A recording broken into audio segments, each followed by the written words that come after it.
김건희 씨 수사무마 의혹을 누가 맡을지를 놓고 경찰 국가수사본부와 고위공직자범죄수사처 사이 셈법이 다릅니다. 3대 특검이 수사를 종료한 뒤 각 사건들은 국수본으로 이첩됐습니다. 그런데 김건희 특검에서 미처 다 규명하지 못하고 넘긴 사건 중엔 검찰 수사무마 의혹도 있습니다. 해당 의혹은 윤석열 정부 당시 검찰이 도이치모터스 주가 조작 의혹, 명품백 수수 의혹 등에 연루된 김건희 씨를 상대로 제대로 된 수사도 하지 않은 채 그를 무혐의로 처분했다는 내용입니다. 현재 해당 의혹에 대한 수사 주체는 특검법에 따라 국수본입니다. 하지만 수사무마 의혹에 관련된 자들은 모두 검찰 고위공직자로 분류됩니다. 기본적으로 공수처 수사 대상입니다. 공수처법에 따르면 공수처는 검찰총장과 검사들 범죄 혐의에 대해 수사하고 기소할 수 있습니다. 아울러 공수처장이 사건 이첩을 요청하는 경우 해당 수사기관은 응해야 합니다. 다만 국수본이 수사무마 의혹을 자발적으로 공수처에 넘길 가능성은 낮아 보입니다. 국수본 입장에선 특검법에 따라 특검으로부터 적법하게 미해결 사건을 이첩받았기 때문입니다. 게다가 일각에서는 수사무마 의혹은 검찰개혁과 검찰청 폐지를 앞두고 검찰을 직접 겨눌 수 있는 사건이기 때문에 국수본이 수사를 주도할 것이라는 의견도 나옵니다. 뉴스토마토 유근윤입니다. 주가 조작을 비롯해 김건희 씨를 향한 의혹은 끊이질 않았습니다. 그런데 이를 다루는 검찰은 지지부진했고 끝내 덮었습니다. 이러한 수사 무마 의혹을 놓고 지금 현재 누가 과연 이것을 맡아야 되냐, 경찰과 공수처 간의 신경전이 이어지고 있습니다. 그 배경에 대해서 한번 살펴보고 함의 또한 얘기를 나눠보도록 하겠습니다. 먼저 이지연 민주당 대변인, 경찰총경 출신이시죠? 네네. 네네. 경찰 입장만 대변하지 마시고 네. 나와 계시고, 그리고 유근영 기자 나와 있습니다. 안녕하십니까? 안녕하세요. 자, 유 기자, 먼저 지금 특검이 3대 특검이 모두 종료를 했어요. 그렇기 때문에 이제 미해결 과제들이 있었고 수사해오던 내용들이 아마 다 국수본은 지금 이첩이 된 상황이죠. 네, 그렇습니다. 김건희 특검은 지난해 12월 28일까지 해서 수사기간 180일을 마치고 특검법에 따라 국가수사본부장, 그러니까 경찰 국수본에 인계를 했습니다. 이 특검법 제9조를 보면요, 만료일로부터 3일 이내 다른 법률에 우선해서 인계하라고 되어 있거든요. 네네. 그래서 이제 김건희 특검이 마무리하지 못한 검찰 수사 무마 의혹 건은 현재 수사 주체는 국수본에 있습니다. 경찰 국수본은 3특검이 끝난 뒤 지금 이 사건들을 인계받으려고 3대 특검 인계사건 특별수사본부를 구성했고요. 특수본은 지난 5일 이제 김건희 특검에서 사건 번호 사건 번호 기준으로 144건을 넘겨받았다고 발표했습니다. 인계를 받고 이제 막 경찰이 수사를 착수한 상황이고요. 알려진 바로는 이제 특수본 3팀이 김건희 특검팀인데 이제 현재는 사건 재분류에 들어가 있습니다. 워낙에 사건이 많고 네네. 피고인들이 얽혀 있어서 분류가 끝나고 나면 윤석열 씨 부부 뇌물수수 의혹 사건, 김건희 검찰 수사 무마 의혹 사건부터 들여다볼 것으로 알려졌습니다. 자, 검찰 수사 무마 의혹 어떤 것들이 있습니까? 네, 앞서 지난 2024년 5월 초로 이제 거슬러 올라가야 됩니다. 네. 당시 이원석 당시 검찰총장은 명품백 수수 사건 등 김 씨에 대해서 이제 수사를 본격화하자고 전담 수사팀 구성을 지시했습니다. 그러자 법무부가 불과 열흘 만이죠. 이제 13일 서울중앙지검장 그리고 중앙지검에서 1에서 4차장을 본격 물갈이를 합니다. 그래서 당시 중앙지검이 또 도이치모터스 주가 조작 사건도 이제 수사를 하고 있었는데요. 이제 서울중앙지검 수사를 실무를 지휘하는 1에서 4차장 검사를 전격 교체를 하고 또 이원석 전 총장의 참모진이죠. 대검찰청 참모진도 전격 다 모두 물갈이를 했습니다. 다음날 취재진이 이제 이 전 총장에게 이게 뭐 논의가 된 거냐, 조율된 거냐고 네. 묻자 이제 7초간 침묵하며 애둘러 불편감을 표시하게 됐거든요. 네네네, 기억합니다. 네, 이게 총장 패싱 인사고요. 그해 7월 중앙지검 수사팀이 김건희 씨를 검찰청의 제3회 장소, 이제 대통령경호처 부속청사로 찾아가서 휴대전화까지 반납한 채 이제 황제 조사, 이른바 황제 출장 조사를 진행했어요. 그때 이제 이창수 당시 중앙지검장이 또 10시간 뒤에 이 전 총장에게 사후 보고를 하면서 이건 완벽한 총장 패싱이다. 이런 논란이 또 일었습니다. 결국 이정훈 총장은 9월 15일 날 이제 임기 종료로 물러나게 됐고요. 심우정 전 검찰총장이 바로 취임했습니다. 자, 대변인님. 네. 지난 정부에서 저희들도 언론도 항상 문제 제기를 했던 부분이 과연 검찰이 검찰총장 출신의 대통령 아내인 김건희 씨에 대한 수사를 과연 제대로 할 수 있을까, 이게 의문이었고, 그 의문대로 예상대로 이제 제대로 수사를 못하고 덮었지 않습니까? 맞습니다.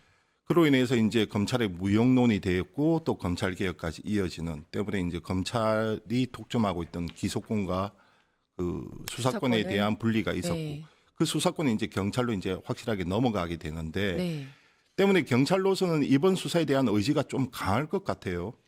맞습니다. 그리고 이제 경찰로서는 검사를 수사한다라는 것이 이제는 곧 검찰이 해야 할 수사들을 다 이제 경찰이 가지고 오게 되고 하는데, 그러면 이번 기회에 검찰에 대해서 제대로 수사를 한번 해보자라는 네네네. 의지가 굉장히 확고한 것으로 알고 있습니다. 하지만 문제는 뭐냐면 이게 다 이제 검사들을 대상으로 하는 수사이고 심지어 이제 그 고위직 검사들을 대상으로 네네네네. 해야 됩니다. 그런데 경찰은 영장 청구권이 없는 상태입니다. 지금. 그렇죠. 네, 네. 그래서 지금 이제 도이치모터스 사건 같은 경우에는 뭐 몇십억을 이익을 얻었다는 게 나왔는데도 불구하고 불기소를 했고, 그다음에 명품백과 관련해서는 정말 제3 장소에 가서 휴대폰까지 다 반납하고 검사들이 수사를 하지 네네. 않았습니까? 이거를 그 검사들만 결정했을 리는 없고 위에서 다 이제 지시가 내려왔을 거고, 그렇다면 그 권력의 핵심부 그리고 또 더 나아가서 윤건희 부부와는 어떤 관련이 있는지, 어떤 지시를 받았는지 다 압수수색을 해서 밝혀내야 되는데 네네네. 이 영장 청구권이 없는 상태에서 검사들이 과연 영장 청구를 해주겠느냐라는 의문이 그렇죠. 있지 않습니까? 그렇죠. 그래서 저는 그런 의미에서 경찰이 하면 이 수사를 제대로 못할 거라는, 안타깝지만 그런 생각을 하고 있습니다. 친정이 들으면 좀 섭할 것 같은데. 서운할 것 같긴 한데 네. 그래서 더 나아가면 사실은 영장 청구권을 경찰에도 줘야 된다고 생각하는데, 이건 이제 헌법을 고쳐야 되는 일이기 그렇죠, 때문에 그렇죠. 나중에 이제 그건 돼야 되는 이제 방향이긴 한데, 그 전에 이 사건과 관련해서는 일단 사건을 제대로 처리하기 위해서는 경찰에서는 조금 부족할 것 같다라는 생각입니다. 자, 그러면 경찰이 검찰을 과연 수사할 수 있을 것이냐는 논의는 이제 차치하고라도 네네. 영장을 청구를 검찰이 대신해주고 그 다음에 법원이 발부를 해야 되는데 네네. 그게 앞서부터 다 영장이 필요하지 않습니까? 맞습니다. 법적 절차에서 그것을 검찰이 막을 가능성이 상당히 매우 농후하다. 높죠. 네. 자, 그러면 공수처가 해야 된다, 이 논리로 귀결되는 겁니까? 저는 사실은 이기 특검이 해야 된다라고 생각을 하는데, 네, 그 부분은 좀 뒤에 얘기하시고. 네. 공수처 같은 경우에는 지금 이제 법적으로 보면 이제 사실은 그 검사에 대한 독점적 수사권이 공수처에 있습니다. 네네. 다른 수사기관이 검사에 대한 수사 혐의를 뭐 접수했을 경우나 뭐 알게 되었을 경우에는 공수처로 이첩하여야 한다라는 규정이 있거든요. 네네. 그래서 공수처에서 하게 되어 있는데, 또 특검법에 따르면 이 수사는 경찰에서 또 하도록 되어 있습니다. 네네. 그래서 이 두 법들이 충돌되는 것처럼 보이지만 사실은 일반법과 특별법의 네, 관계에 그렇죠. 있기 때문에 이 경우에는 특별법에 따라서 경찰이 하는 것이 맞습니다. 지금 이 경우에 대해서는. 하지만 또 공수처법에는 그런 경우를 할지라도 이첩을 할 수 있도록 되어 있습니다. 네네. 필요한 경우에 이첩할 수 있도록 되어 있기 때문에 요 두 가지가 조금 이제 무엇이 우선이냐 하면, 결국은 저는 법적으로는 이첩할 수 있도록 하는 것이 결국은 이제 가능하다라고 보고 있는데, 그렇다 할지라도 지금 공수처는 규모가 상당히 작습니다. 네. 규모가 지금 뭐 검사가 25명, 수사관이 40명밖에 되지 않고, 네네. 지금까지 해온 것들을 보면 사실은 이 공수처의 능력을 믿을 수 있을까라는 의구심이 조금 그래서 들거든요. 제가 이제 드리는 의문이 네네. 그 지점이에요. 그러면 공수처가 출범 이후에 제대로 된 수사를 한 적이 맞습니다. 있느냐? 네네. 그것이 인력과 조직의 문제로만 치부할 수가 있느냐? 의지와 역량의 문제도 한번 살펴봐야 되는데, 맞습니다. 이게 무슨 집안 싸움처럼 이제 자기가 갖고 간다고 할지라도 제대로 볼 수 있는 능력이 있는가에 대해서는 여전히 물음표가 붙거든요. 맞습니다. 저도 공감을 하고요. 그래서 공수처에 주기에도 조금, 이건 굉장히 중요한 수사지 않습니까? 그리고 이제 압수수색이라든지 앞부분의 수사도 굉장히 중요한데, 공수처의 능력을 지금으로서는 본인이 그 공수처에서 보여준 게 별로 없지 않습니까? 그렇기 때문에 저는 이것도 이제 이기 특검으로 가야 된다, 이렇게 생각을 하고 있습니다. 경찰은 영장 청구의 한계, 그리고 네네. 공수처는 그간에 이제 보여준 보여준 성과라든지. 성과의 미흡함 때문에 네. 둘 다 좀 회의적으로 보신다, 이 맞습니다. 말씀이시고. 네. 자, 유 기자. 그러면 경찰과 공수처의 실제 분위기는 어떻습니까? 2차 특검도 눈앞에 있는데 그럼에도 불구하고 이것을 먼저 갖고 오고 싶다 이런 의지가 좀 있는가요? 사실 이게 검찰을 직접적으로 또 겨누는 사건이다 보니까 제가 경찰이랑 공수처 쪽을 취재해 보면 아직까지는 사실 다 물밑에서 사실 좀 탐색하는 좀 기류가 보입니다. 네. 가령 공수처 방금 말씀 주셨듯 정말 법 고위 관계자거든요. 고위직이다 보니까 공수처법 제2조와 3조에 따르면 이제 검찰총장 그리고 검사에 대해서 범죄 혐의가 발견되면 공수처가 수사나 기소를 할 수가 있고요. 24조에 따르면 이제 공수처장이 이거에 대해서 사건 이첩 요청을 하면 해당 수사기관이 응해야 합니다. 근데 앞선 저희 사례가 있잖아요. 12.3 불법 계엄 이후에 검찰, 경찰, 공수처가 수사 주도권을 놓고 맞붙었는데 네네. 그때 공수처장이 사건 입첩 요청권을 발동하면서 수사 주도권을 또 가져가기도 했거든요. 그리고 뭐 한 변호사는 공수처법상 검사 직무와 관련된 범죄는 뭐 우선 수사권이 공수처에 있다고 얘기도 했고요. 근데 또 제가 경찰 쪽을 취재해 보니까 네. 경찰을 잘 아는 관계자는 오히려 국수본이 이걸 절대 놓지 않을 거라고 이제 봤습니다. 왜냐하면 일단 특검법에 따라서 적법하게 이첩을 받은 상황이고요. 그리고 또 사실 어떤 변호사분께서는 국수본 입장에서 수사무마 의혹은 지금 검찰 개혁과 검찰청 폐지를 앞두고 있는 검찰을 또 직접적으로 겨누는 건데 이제 경찰로서 놓치기가 어렵지 않을까 한다고 봤습니다. 그런데 방금 대변인께서 지적을 했던 영장 청구의 현실적인 한계 이런 거에 대해서는 경찰 입장은 뭐라고 얘기합니까? 거기에 대해서 이제 그 부분들도 우려도 분명히 현실이 있습니다. 하지만 이제 경찰 입장에서는 그런 부분을 좀 가시화하기보다는 어쨌든 이 수사 주도권이나 이런 건 우리가 가져가야 되고 그리고 한 사건만 받은 게 아니라 많이 여러 가지 받았잖아요. 그러다 보니까 다 연결이 되어 있어서 어떻게 다 딱 그 부분만 검사 직무와 관련됐다고 그 부분만 다른 수사기관에 인계할 수 있겠냐 뭐 이런 식의 입장이었습니다. 대변인 네. 때문에 2차 종합특검이 필요하다. 결국 이 논리로 귀결되는 거죠. 맞습니다. 지금 2차 종합특검은 그거 외에도 뭐 해야 될 것들이 아주 많이 남아 있긴 합니다만은 뿐만 아니라 방금 말씀하신 이 검사와 관련된 수사는 경찰에서 하기도 힘들고 그다음에 이제 공수처에서 하기도 조금 이제 역부족인 면이 있기 때문에 네네. 그런 부분들도 저는 2차 특검에서 해야 된다 이렇게 생각을 하고 있습니다. 민주당은 지금 2차 특검을 추진하겠다 입장인데 일정은 어떻게 되나요? 일정은 사실 이제 1월 8일 오늘이죠. 오늘 원래 본회의를 열 네네네. 생각이었습니다. 그렇게 하기 위해서는 그전 화요일이든 수요일에 이제 법사위에 올려서 여기에 대해서 논의를 했어야 했는데 사실은 그게 잘 안 되었었고 그래서 1월 8일 오늘 지금 본회의가 못 열리는 네. 상황입니다. 이거는 이제 야당하고도 협의가 안 됐고 그다음에 국회의장하고도 지금 협의가 네네. 조금 조율이 필요한 상황이고 이런 것들 때문에 일정이 지금 늦춰지고 있는 상황입니다. 자, 그러면 특검은 제대로 된 성과를 내놨느냐? 이 부분도 이제 그러니까 내란 특검이나 최병 특검 같은 경우는 비교적 사건이 단순했고 명료했기 때문에 좀 네. 가능했다 치면 김건희 특검 같은 경우는 유기적 그때 미완 과제가 몇 개였죠? 미완 과제가 그때 수사 대상 16건 중에 14건에 대해서 이제 미완이었고 실제로 지금 사건 번호 기준으로 공찰에 넘어간 것은 144건입니다. 자, 이렇게 수사를 못했단 말이죠. 물론 기간의 한계, 네. 뭐 인력의 한계, 뭐 수사 역량의 한계 여러 가지가 있겠지만 가령 뭐 명태균 게이트조차 제대로 밝혀내지 못했고. 맞습니다. 예. 그러면 특검의 시간을 준다고 해서 과연 이런 것들이 명확하게 규명될 것이냐 또는 또 일부에서는 또 이런 얘기도 해요. 특검이 계속되면서 국민적 피로도만 높아진다. 이제 좀 필요한 사법 절차에 넘기고 좀 해야 되지 않겠냐 이런 반론도 있습니다. 그렇다면 이게 명확하게 규명이 되면 무엇보다 좋은데 이를 위해서는 무엇을 보완해야 된다고 보십니까? 사실은 이제 저도 뭐 그 특검이 김건희 특검도 그렇고 굉장히 열심히 하고 고생을 많이 했다는 것은 인정을 하지만 여전히 말씀하신 것처럼 부족한 점들이 굉장히 많지 않았습니까? 네네. 여기에는 여러 가지 원인이 있다고 보는데 첫 번째는 영장이 기각이 많이 됐습니다. 영장 기각률이 보통 일반적인 사건에 비해서 거의 뭐 2~3배가 될 정도로 기각률이 굉장히 높았는데 이거는 영장 담당 판사의 문제도 있다고 생각을 합니다. 네. 그래서 그 부분은 이제 뭐 내란 특별재판부가 생기고 그다음에 이제 거기에서 영장을 발부하게 되면 이 부분은 조금 조금 해소가 될 거라고 생각을 하고요. 두 번째는 이 검사들에 대한 옥석 가리는 작업이 좀 필요하다고 생각을 합니다. 네. 그러니까 실제로 수사에 집중을 해야 할 시기에 검찰청이 폐지된다고 하니까 나 원복하겠다라고 하면서 집단적으로 반발하고 연명장 돌리고 하지 않았습니까? 네네. 이제 그런 사람들은 필요가 없다는 겁니다. 그러지 않고 정말 이 사건에 대해서 집중을 해서 열심히 할 정말 옥석을 가려가지고 이번에 검사들을 뽑고 수사관을 파견 받을 때는 그런 부분에도 신경을 좀 써야 된다라고 생각을 하고요.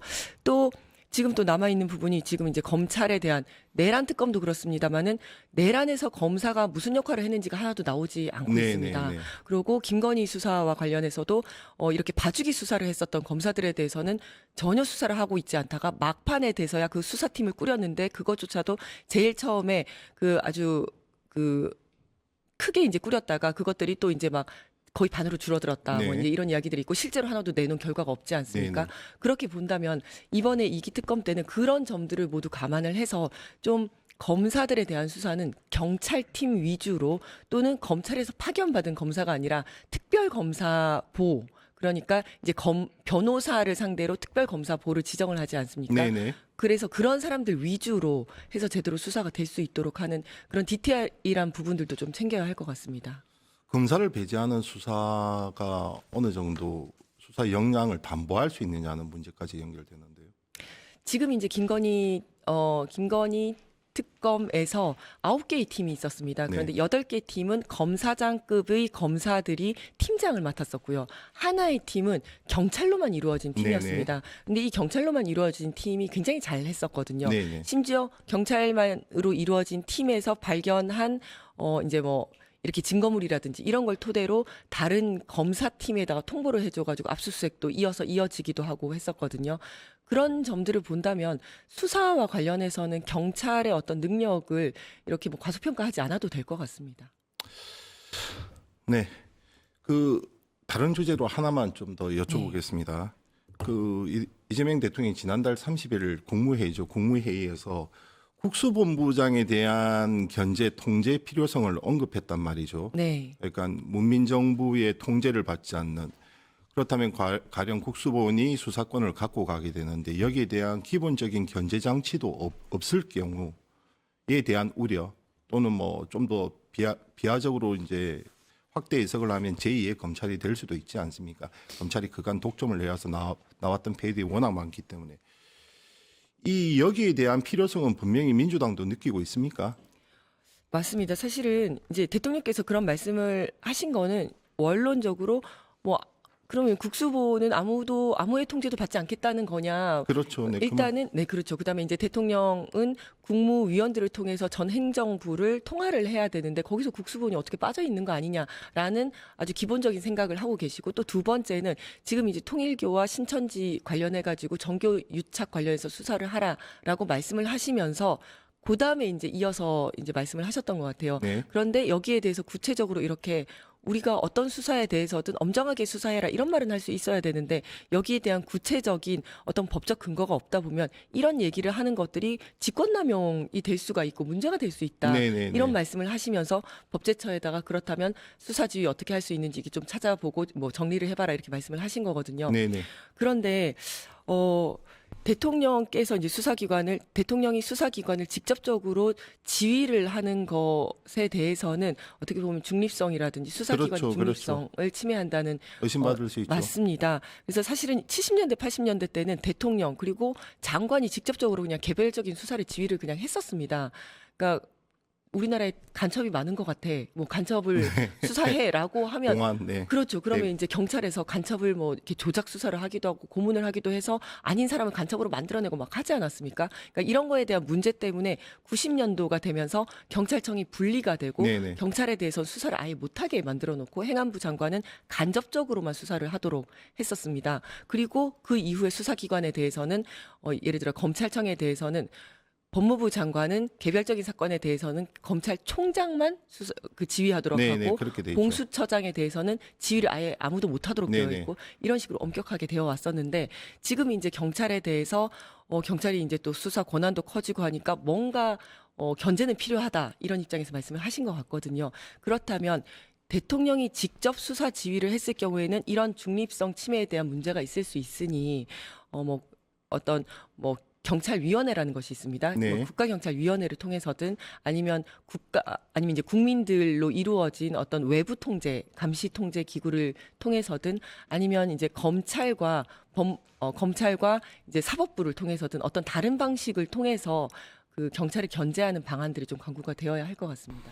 유 기자, 대통령의 그 통제 필요성에 대해서 국수본 분위기는 어떻습니까? 있는 그대로 한번 좀 듣고 싶은데요.